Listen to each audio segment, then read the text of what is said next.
La Saint-Valentin approchant, vous reprendrez bien une troisième et dernière petite fessée.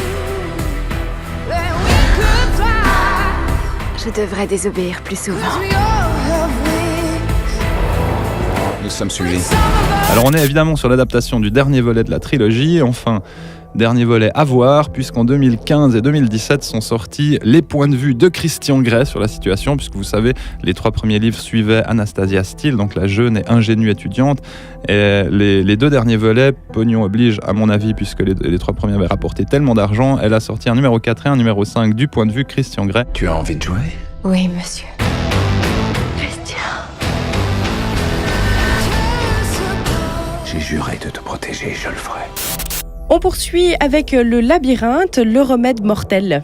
On rappelle rapidement le pitch et vous verrez que c'est rapide. Dans le premier opus, des jeunes se réveillent dans un labyrinthe, ils mettent un film à en sortir, on ne sait pas trop pourquoi ils étaient dans ce labyrinthe.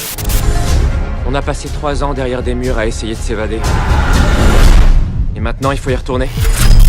Dans le deuxième film, ils se baladent dans le désert et se battent contre des militaires. On ne sait plus trop pourquoi le film s'appelle Labyrinthe, mais on ne sait toujours pas pourquoi ils étaient dans le labyrinthe. Et dans le troisième film, ils vont essayer de rentrer dans la ville contrôlée par les méchants. Ils vous ont capturé parce que vous êtes immunisés. Immunisés contre un fléau qui anéantit l'espèce humaine. Mais non! Ils sont prêts à vous sacrifier pour trouver le remède. Ils s'arrêteront jamais. C'est à nous de les stopper.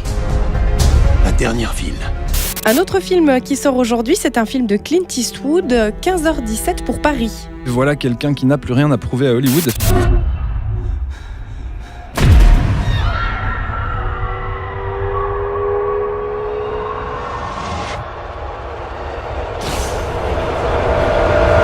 Le film raconte l'attentat raté du train Thalys, Bruxelles-Paris, le 21 août 2015. Je ne sais pas si vous vous en souvenez, ça avait défrayé évidemment la chronique.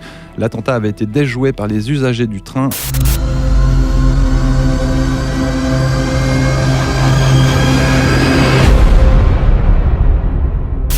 Et on change d'univers avec un film d'animation, Croman. C'est l'histoire d'un homme des cavernes qui s'appelle Doug, j'adore ça, Mais d'où tu sors de l'âge de pierre? et son meilleur ami Crochon qui s'unissent pour sauver leur tribu d'un puissant ennemi. On connaît la puissance narrative et comique du duo qui a créé, donc voilà, c'est Gromit.